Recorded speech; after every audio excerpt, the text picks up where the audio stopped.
Hi, my name is George Williams. I'm the chairman of the Alpha Community Foundation of Oklahoma. Right now we are standing in what was formerly the Garden Oaks Elementary School. Our foundation purchased this property in June of 2021, and we have plans to convert this facility to a community center. Programming will be centered around 4 areas: educational outreach, health and wellness, civic engagement, and community service. This wing, as you can see here, will be focused on K through 12 education.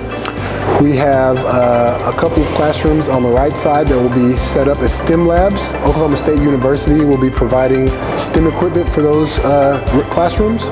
On the left side, we will have a multi-purpose room. We plan to have programs such as martial arts studio, dance classes, music classes. We have a couple of classrooms on the end. One will be for our mentoring program, the Alpha Boys Institute, and we'll set up the other room as a game room for students in the community, students that go to Oklahoma City Public Schools. We're standing in the auditorium. This will be an area, a gathering place for community events. You'll have candidate forums here for politicians that are running for office in a local area. This will be a place for other organizations to meet, and we want this facility to be a shining light for an historically underserved area of our community, Northeast Oklahoma City. As you can see, we've done quite a bit of work already. This is our old boiler room. This property was built in 1954, so as you can imagine, when we purchased it, it was had a lot of asbestos, so we spent $130,000 to remove all the asbestos in the facility. We've also done a lot of interior demolition work. We've done, most of it was in kind, but we've also had to spend some out-of-pocket funds as well for work we weren't able to do ourselves. But we've taken out all of the old, ceiling grid and some of the old HVAC units and heating and air units that were in the classrooms, so we can, have a clean slate. And when we go back in and start remodeling here shortly, we can kind of make it a showcase property that the community can be proud of.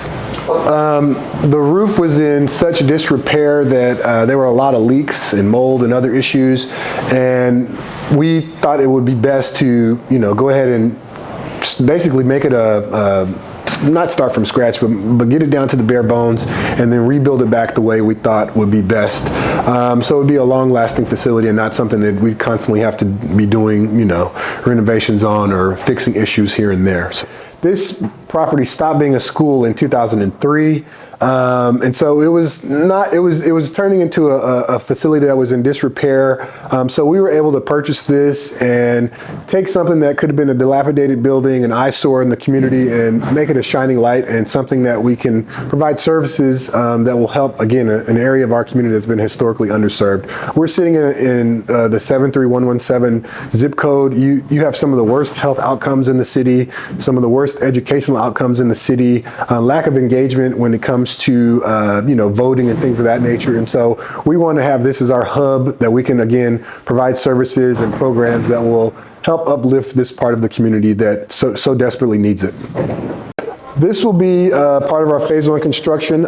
Again, this will be set up as our STEM lab. So we will have STEM camps throughout the summer and on the weekends during the school year where students can come out here and put together drones and use 3D printers and other activities that will get them excited about learning and excited about STEM education. That's a big part of what we're trying to do. We want our students to like school and enjoy going to school and have fun and know that, if they're doing some of these activities, it's going to help them not just in school currently, but as they grow and develop their educational and professional career down the road. So Oklahoma State University has agreed again to provide us with STEM equipment in here, and so as we get this room set up, this is going to be one of our showcase points in the facility.